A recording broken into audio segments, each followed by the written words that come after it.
Hi legends, I hope you guys are doing well because today I woke up at 6 a.m. to come and play the mythical, the epic crossover event between Diablo Immortal and Hearthstone. It's called the Heroes of the Earth, and as I expected, by 6:30 I was back in my bed because, I saw the event and I was like, you know what, there's like actually nothing like really that exciting for me to play, so I can just do it later. But doesn't mean that there are no new things coming to the game. It's just the things that came. It is pretty much just cosmetics and like a few gimmicks here and there, but nothing like really brand new. But we actually have a new code that you guys can redeem. It is card collect. If you are from iOS, you can go to diabloimmortalredeem.com. Again, it is 10 rare crests, a few normal gems. It's gonna give you one copy of the Manaflux, the new gem, and that's pretty much it. Then let's go here and talk about the events. So regarding the events, I will tell you straight up that it will be fun or interesting for like 1 hour and then you're gonna be done. So if we go here into the main event, we have the card collection. This is like the supposed gimmick of all the event, that you're gonna have a few tasks. Once you complete these tasks, as you guys can see, I already did everything. You're gonna collect these cards. You have like stronger cards and you have like the basic cards, and overall these cards had a gimmick, but the reality is that you don't really need them. If you don't even have cards, you're gonna be able to complete all the content by itself. I really wanted for them to probably extend this collab to maybe later on in the year and come with something that could be like a PvP card game inside Diablo Immortal. I don't need it to be importing the whole Hearthstone. Maybe something way simpler, maybe like something a bit more exciting, because just slotting cards on these like game modes, like for example the Fractured Plains or in the future the Trial of the Hordes, I didn't felt like it was that exciting. I mean, I did it because I just wanted to try and test it out, but by any means I felt like I was doing anything different. Like it felt like I was exactly doing the same thing. They just slotted this in to say that there is something new. Now here on the rewards, as you guys can see, I already did a bunch of rewards. You're gonna have a bunch of tasks. I only need to do a battlegrounds because it was not open, but the rest I already did it. You're gonna collect these tokens. These tokens you're gonna be able to collect a few decent things, a few items, but also you're gonna be able to collect like these avatars. I am using the Chieftain's portrait. You can also climb. Probably by the end of the event you're going to be able to claim all of them, but unfortunately it is only for 30 days, which I mean it is what it is. It is a collab event. But I want to also mention here that you also can get, if you do a small purchase inside the game, you're going to be able to have this familiar that it kind of looks kind of cool. Okay, I can be sometimes upset about like cosmetics because I don't really care about cosmetics, but I think like in terms of the familiars, they are doing a good job. This is a good doggy. I kind of like it. So if you guys want to do a small purchase, you guys can get it. Then what else we have? We have here obviously the Phantom Market. Well, if you guys want to see me pulling for this, I'm going to be pulling on a live stream. But one thing that I can say is that, well, first of all, I always like these cinematics. I think these cinematics are kind of cool because we have the Druid coming, then you have like they are supposedly playing Hearthstone by money, which that could be a crazy concept. That's like the types of things that I would like to see us having on such a big collab like this, because it literally feels like it is kind of a waste. Like Hearthstone is like one of the biggest IPs for the Blizzard, and it feels like they did it kind of dirty. But it is kind of cool, like the way they did here. You have like the male skin, and then they put like the female there. So this is the monk one. Now I am monk, and I will say honestly that I personally don't like a lot the male, but the female, it's kind of dope.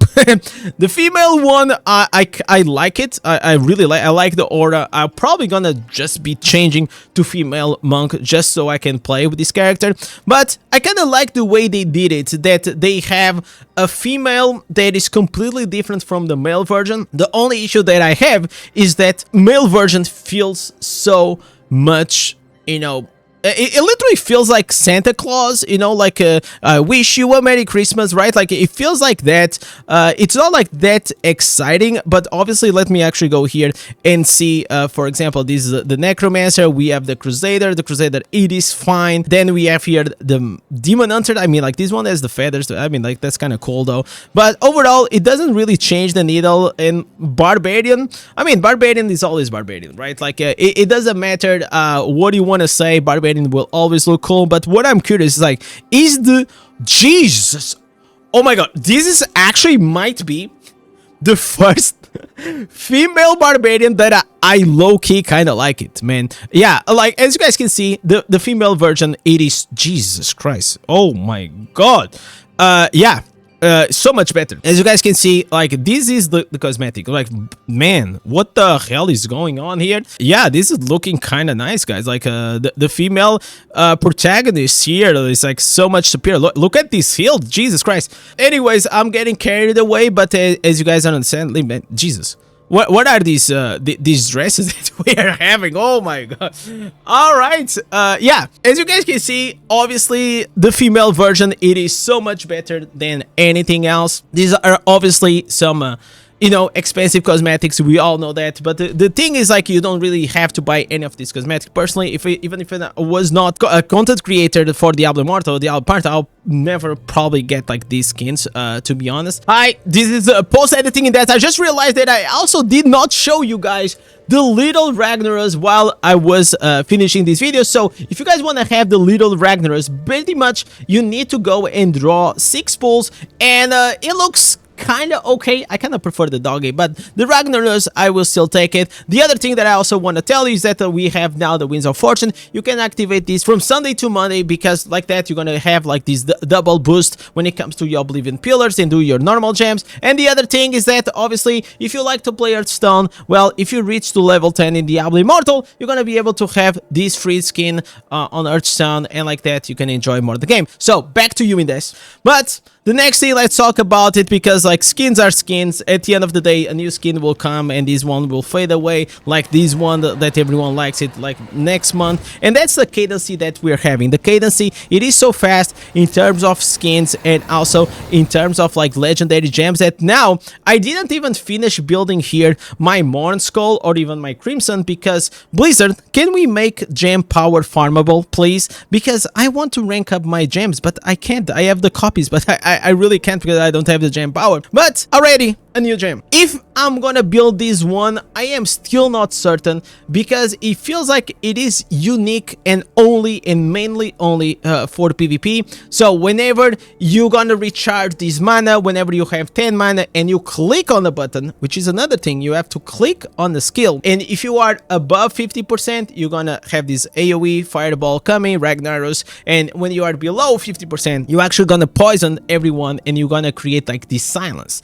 So the silence can actually be really good in terms of for PvP, and you can actually add together with other very annoying gems. So you can have the Manaflux together with the Crimson, together with the Misery Elixir, together with the Faltered Grasp, together with the Black Rose, and like that you can build a very annoying, you know, PvP set for you to go and play Battlegrounds, especially as a free-to-play, because like those are easier gems to come and play. And talking about becoming easier, the game becoming easier, we have here now the combat rating that they actually switch it out. So as you guys can see, now I'm already playing in Inferno 8, but before the patch it was pretty much impossible for me. I can actually boost this to like 50.2 if I put like the right green set items and everything, but I was still like almost 1000 combat rating away from like trying to pre-farm. But now you just switch it out, you're gonna be able to pre-farm, because now the difficulty is gonna be 48.6, for Inferno 6 gonna be 45.4, and overall they are just decreasing the difficulty so people can keep progressing. Another good thing is that not only you can start pre-farming your green set items for Inferno 8, so whenever you're gonna hit the level 1000 you're gonna be able to equip it, but they actually made a change when it comes to the loyalty system. So if you guys don't remember, in the last difficulty they actually implemented new instances early on. So the new instances are coming on the 13th August.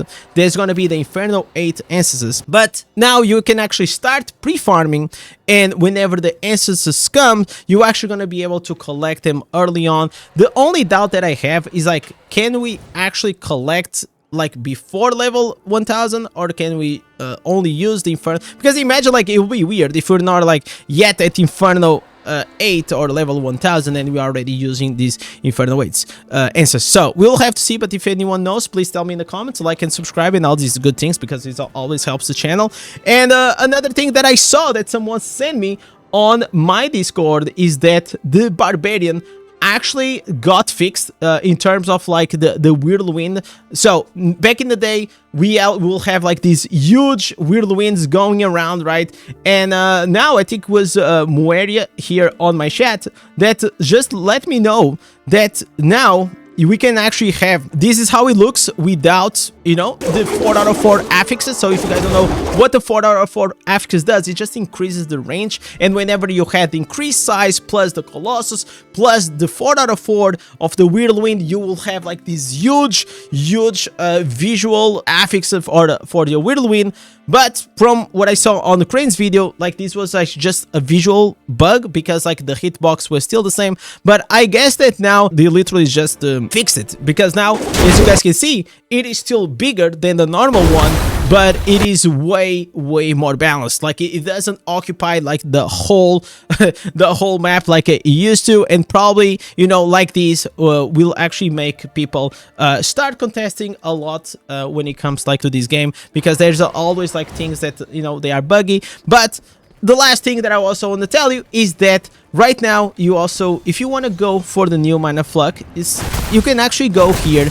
And on the Elder Rifts, they actually removed a few gems. I think it was like the Frozen Heart and some others. And if you want to add them, you actually have to go here to the banner and you have to slot them in. So you can go here and you can select the Frozen Heart to go back to the pool, because maybe you were building it. And the other one is that now you get here the 50% chance of dropping the Manaflux, which is the 2-star. Honestly, I'm probably, I was gonna say like I'm on a 50% chance that I'm gonna build Manaflux, but I am probably like on the 80 or 90 to no, and maybe 10% chance that I'm gonna build it. The only reason why would I build it, it is because I like to do PvP, and this seems like it can be an interesting gem for PvP. And the other thing is that it is gonna be gone, and that's like the part that I kind of hate, like regarding, you know, all this cadency, fast cadency regarding Diablo Immortal, is like there's always bringing like this FOMO with the more legendary gems, but no new content, no new game modes, no new like progression system, no new dungeons.